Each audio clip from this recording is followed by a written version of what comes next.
Le secrétaire général Toldam a présidé la première réunion du comité directeur de la réorganisation du système politique afin de le rendre plus léger et efficace. Participant au sommet du G20 à Rio de Janeiro, le Premier ministre Phạm Minh Chính a mis en avant le succès et les expériences du Vietnam en matière de réduction de la pauvreté. La province montagneuse de Lai Châu se concentre à développer son système de transport interrégional afin de promouvoir le développement économique durable.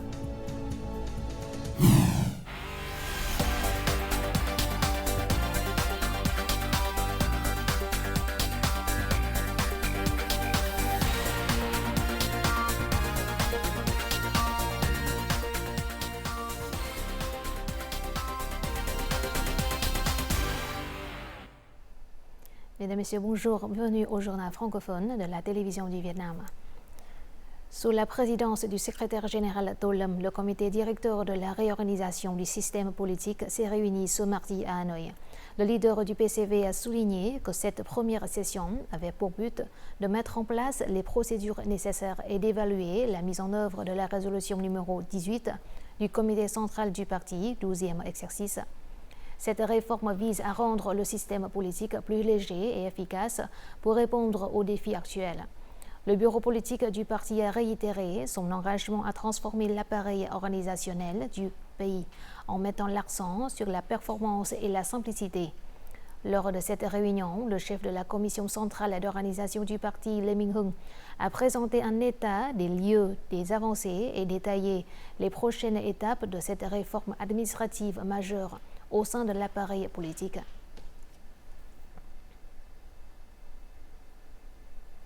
Le président de l'Assemblée nationale, Trần Thanh Bẫn, a présidé aujourd'hui à Hanoï la cérémonie d'accueil en l'honneur de son homologue arménien, Alen Simonyanan, en visite officielle au Vietnam.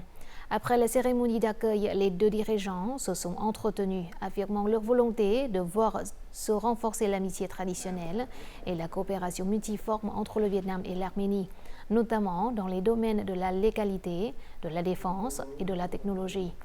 Trần Thanh Bẫn a suggéré de promouvoir la mise en œuvre de l'accord de libre-échange Vietnam-Union économique eurasiatique, EAEU. Cette occasion, il a invité l'Assemblée nationale arménienne à envoyer une délégation de haut niveau pour assister au forum parlementaire sur la coopération francophone en matière d'agriculture durable, de sécurité alimentaire et de changement climatique organisé par l'Assemblée nationale vietnamienne en janvier 2025. Rio de Janeiro accueille depuis lundi le sommet du G20 2024, marqué par une participation record des 21 membres du G20, 19 pays invités et 15 organisations internationales. Lundi soir, heure vietnamienne, le Premier ministre Phạm Minh Chính a participé et prononcé un discours important lors de ce sommet. Tout de suite, les détails. Placé sous le thème « Construire un monde juste et une planète durable », le sommet du G20 a débuté par le lancement d'une alliance mondiale contre la faim et la pauvreté, dont le Vietnam est un membre. Figure marquante de cette première journée, le Premier ministre Phạm Minh Chính a mis en avant le succès remarquable du Vietnam en matière de réduction de la pauvreté. Autrefois dévasté par la guerre et l'embargo, le pays a fait passer son taux de pauvreté de 58% dans les années 1990 à 1,9% en 2024, devenant parallèlement l'un des principaux exportateurs mondiaux de produits agricoles. S'appuyant sur cette expérience, le dirigeant vietnamien a proposé 3 axes stratégiques pour combattre la pauvreté à l'échelle mondiale. Il s'agit de garantir la paix et la stabilité internationale, de développer un système agricole et alimentaire mondial résilient, et d'investir dans le capital humain via l'éducation et la protection sociale. Il faut garantir l'investissement dans les gens, considérer l'éducation, la formation et la sécurité sociale comme une tâche essentielle pour la construction d'une société harmonieuse, inclusive et durable. De plus, il faut mettre les gens au centre, les considérer comme le sujet, l'objectif, la motivation et la ressource du développement durable. Élaborer des politiques pratiques et efficaces pour éradiquer la faim et réduire la pauvreté, pour que personne ne soit laissé de côté. En conclusion, le Premier ministre Phạm Minh Chính a souligné l'engagement du Vietnam à partager son expertise à travers des programmes de coopération sud-sud et réaffirmer son soutien au multilatéralisme pour bâtir un monde sans pauvreté. En marge du sommet du G20 à Rio de Janeiro, au Brésil, le Premier ministre Phạm Minh Chính a rencontré mardi les dirigeants de plusieurs pays et organisations internationales. Parmi eux, le secrétaire général et président chinois Xi Jinping, le président américain Joe Biden et le président français Emmanuel Macron. Lors de sa rencontre avec le secrétaire général et président chinois Xi Jinping, le Premier ministre Phạm Minh Chính a affirmé que le Vietnam considérait le développement de ses liens de coopération et d'amitié avec la Chine comme un choix stratégique et une priorité absolue dans sa politique étrangère d'indépendance, d'autonomie, de diversification et de multilatéralisation des relations extérieures.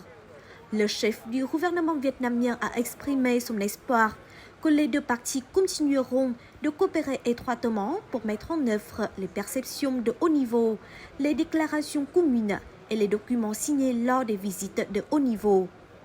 Le secrétaire général et président chinois Xi Jinping a salué la solide collaboration entre les deux gouvernements au cours des dernières années, affirmant qu'il souhaitait davantage de mesures pratiques pour renforcer la mise en œuvre des accords et perceptions mutuelles. Lors d'un bref échange avec le président américain Joe Biden, le Premier ministre Phạm Minh Chính a exprimé sa gratitude pour le soutien ferme du président américain aux relations entre le Vietnam et les États-Unis, espérant qu'il continuera à contribuer aux relations bilatérales, quel que soit son futur rôle. Le président Joe Biden s'est réjoui de l'élévation des relations bilatérales au niveau d'un partenariat stratégique global pour la paix, la coopération et le développement durable au cours de son mandat. Il a affirmé son soutien indéfectible aux relations entre le Vietnam et les États-Unis. Lors de sa rencontre avec le président François Emmanuel Macron, les deux dirigeants ont exprimé leur satisfaction quant aux résultats de la récente visite officielle du secrétaire général et président vietnamien Tô Lâm en France, au cours de laquelle la relation bilatérale a été élevée au rang de partenariat stratégique global. Les deux dirigeants ont souligné la nécessité de poursuivre les échanges et de concrétiser les mécanismes et accords de coopération dans tous les domaines. Le Premier ministre Phạm Minh Chính a salué le rôle de la France et ses initiatives mondiales en matière de changement climatique, tandis que le président Emmanuel Macron a exprimé son espoir d'approfondir la coopération dans les domaines de la transformation numérique et de l'intelligence artificielle.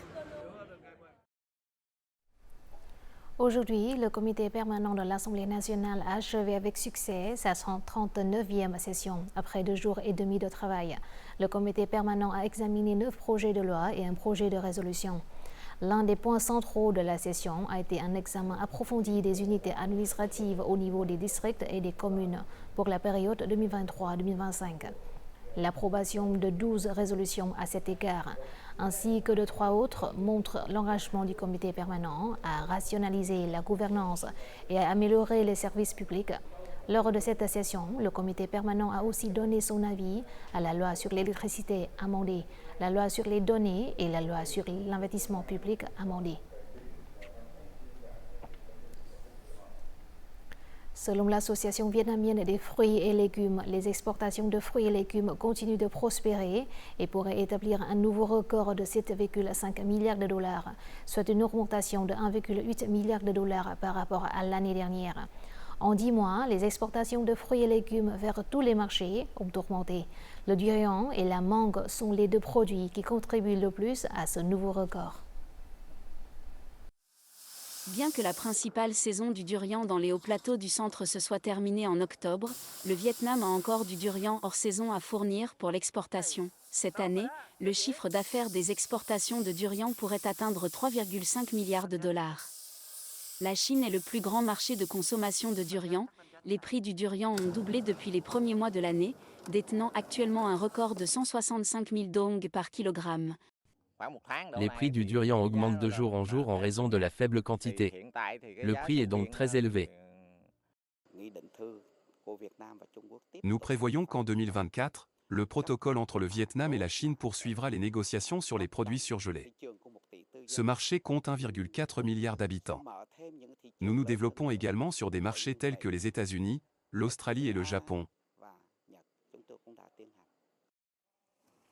La mangue est également un produit d'exportation phare, atteignant un chiffre d'affaires d'environ 370 millions de dollars par an. Une série d'expéditions de mangues exportées récemment vers des marchés tels que les États-Unis, l'Australie et la République de Corée est un signe positif. Cela confirme en outre la qualité des mangues vietnamiennes sur des marchés exigeants, contribuant ainsi à stabiliser la production et à augmenter la valeur des mangues.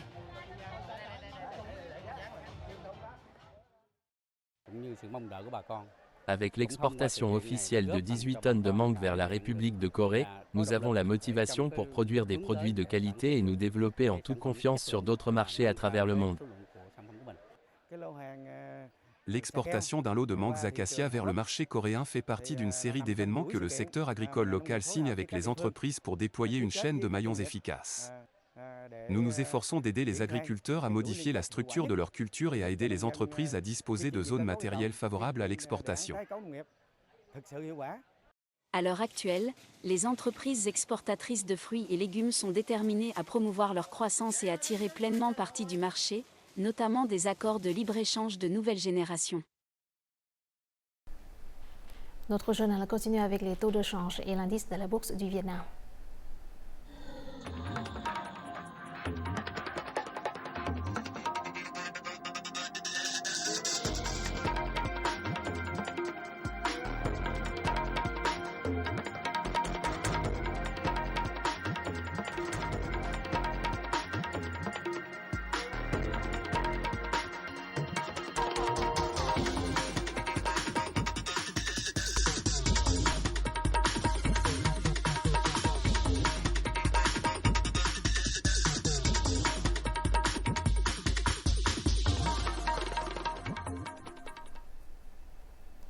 Inauguration aujourd'hui d'un poste frontière international entre le Vietnam et le Laos.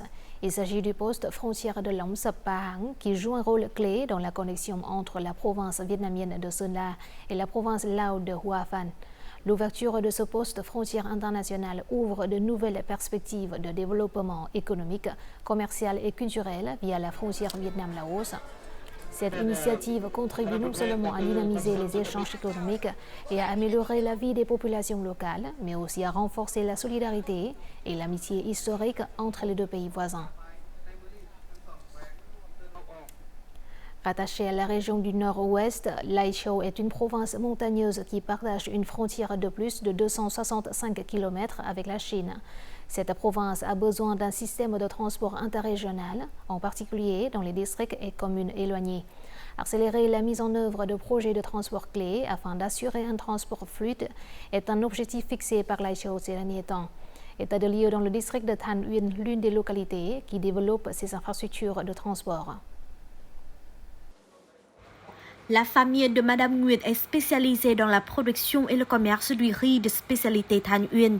Depuis que la route intervillage a été élargie et que les trottoirs ont été dégagés, le transport des marchandises de sa famille est devenu plus facile et les affaires se sont réellement améliorées.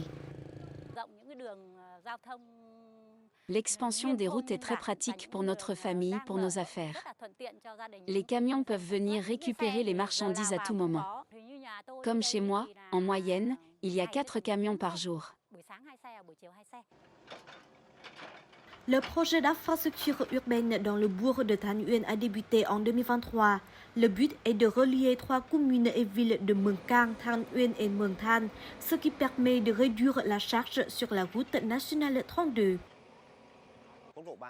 La route nationale 32 traverse le centre du district et relie 3 provinces de Yen Bai, Son La et Lao Cai, avec une très forte densité de trafic. L'expansion de cet itinéraire crée des conditions permettant aux véhicules de circuler plus facilement, garantissant ainsi la sécurité et la production des habitants. Selon l'unité de supervision du chantier, en 2023 et 2024, des pluies et des inondations prolongées ainsi que la pénurie de matériaux ont affecté l'avancement du projet. Cependant, grâce à une coordination étroite entre les organismes compétents et la population, le projet a été mis en œuvre de manière synchrone et l'avancement du projet à ce jour a atteint 50%. Nous avons mobilisé les ressources et le personnel pour accélérer l'avancement du projet. Il est prévu que d'ici 2025, les principaux éléments du projet seront achevés et remis en service. Une fois terminées, les routes relieront toutes les communes. L'objectif du district de Tanhuyen est de développer le tourisme communautaire. C'est pourquoi les routes interrégionales, intervillages, intercommunales sont extrêmement importantes.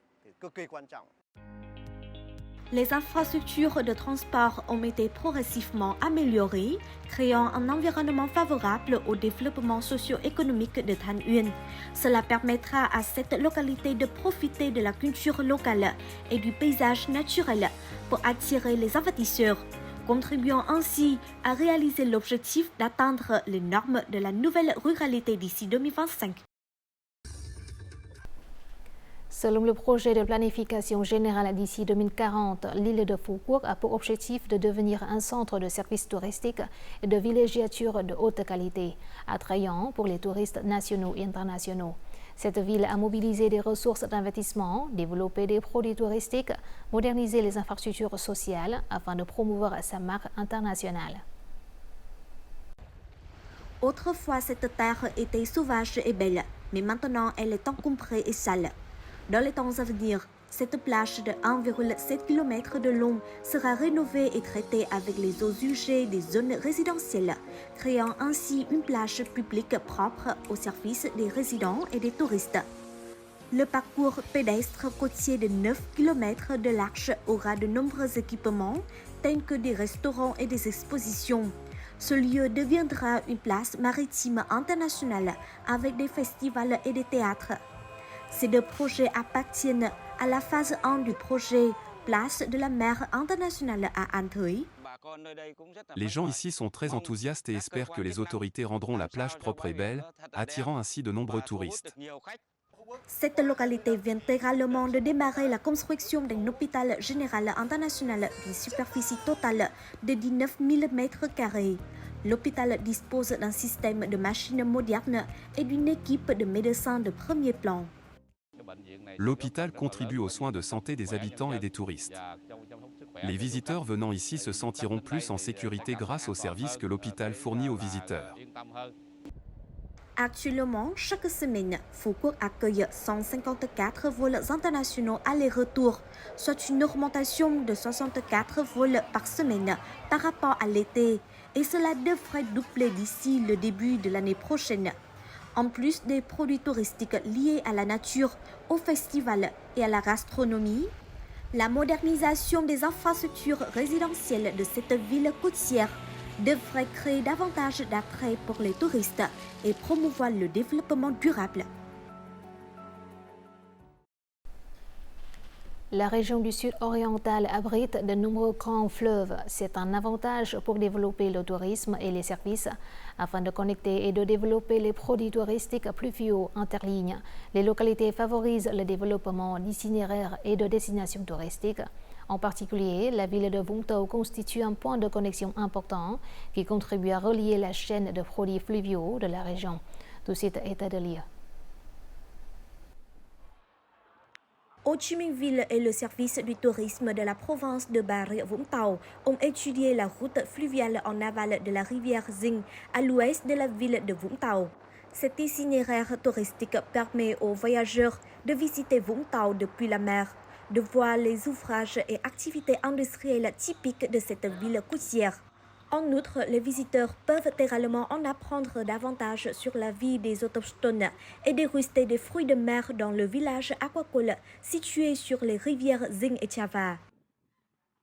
C'est un très bel itinéraire. Les visiteurs peuvent en apprendre davantage sur le fonctionnement de l'industrie maritime vietnamienne. Ils ont également découvert comment les agriculteurs élèvent et produisent les huîtres. Ce sont les voyages expérientiels que vise notre entreprise. La visite de la baie de la rivière Dinh dure environ 3 heures. Avec de nombreux produits touristiques, le voyage a laissé une impression attrayante sur les membres de l'équipe d'enquête et les touristes. Dans un avenir proche, Ho Chi Minh Ville prévoit 2 sites d'ancrage à Can Gieur pour créer des produits touristiques plus diversifiés et plus riches pour les touristes nationaux et étrangers. Prochainement, Les agences de voyage continueront d'amener des touristes à Vung Tau pour découvrir davantage de services en canoë. Ho Chi Minh Ville, en raison de son rôle et de sa position particulière dans la région du Sud-Est, a formé un certain nombre de produits fluviaux reliant Bình Dương, Đồng Nai et Vũng Tàu. Cela contribuera à créer une diversité, une richesse et des atouts uniques pour le tourisme dans la région du Sud-Est, contribuant à prolonger la durée du séjour et à augmenter les dépenses des touristes.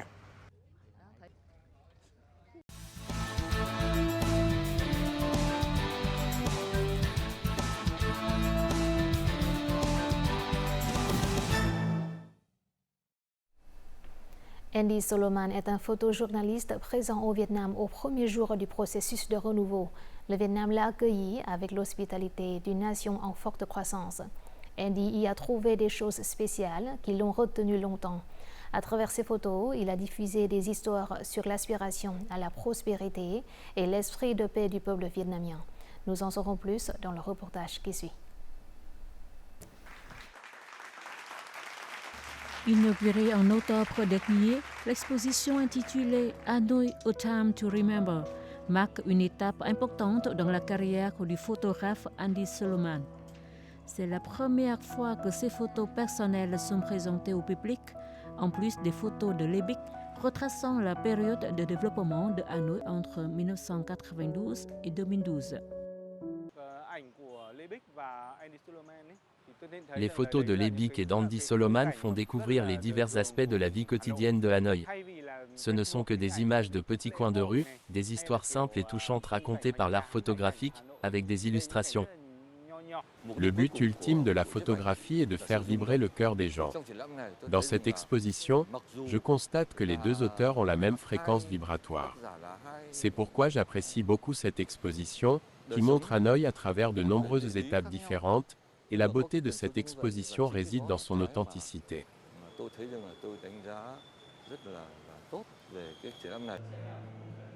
Cette exposition a attiré les visiteurs de plusieurs générations.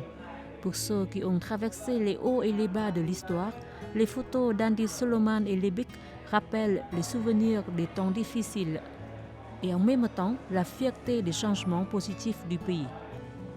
Quant à la jeune génération, l'exposition lui offre de nouvelles perspectives sur ce qu'ont vécu les ancêtres.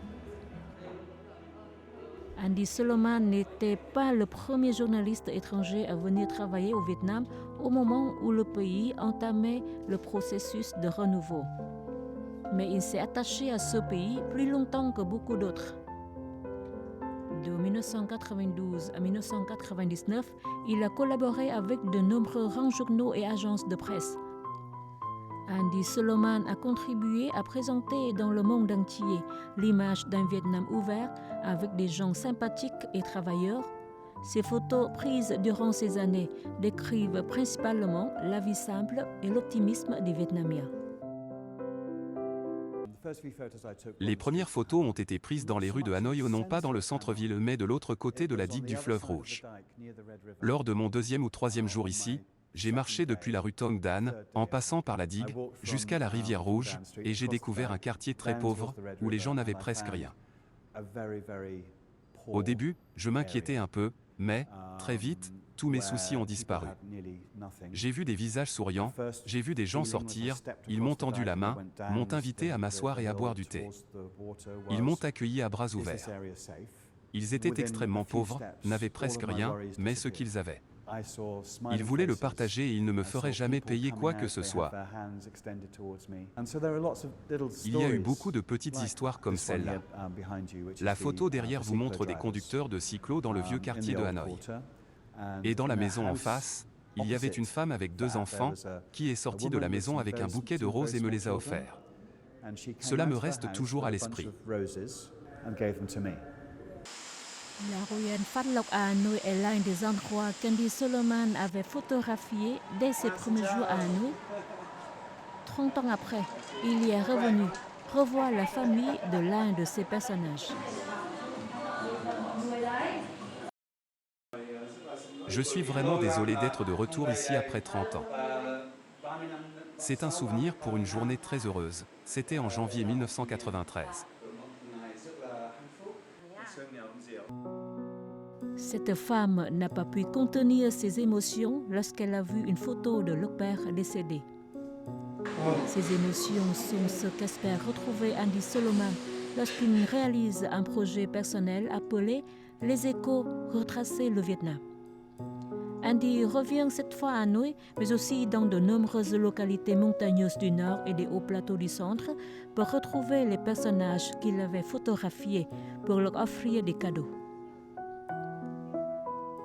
Pour Andy, ce retour au Vietnam a pour but de redonner à des personnes modestes et apparemment anonymes, mais qui ont eu un impact énorme sur sa vie. Pouvoir leur faire revivre des souvenirs mémorables via des photos, c'est pour lui le plus grand bonheur.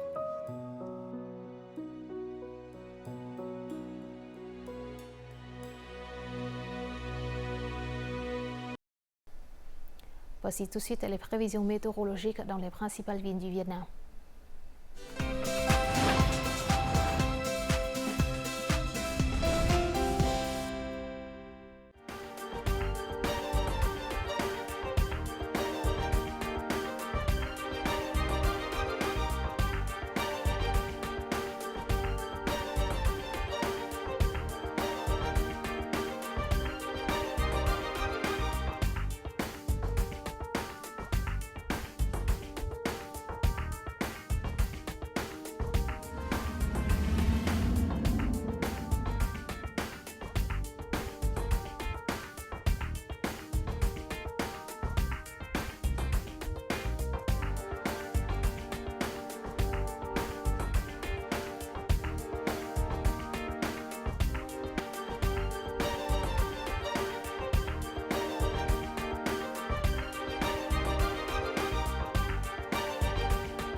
C'est la fin de notre journal francophone. Merci de votre attention.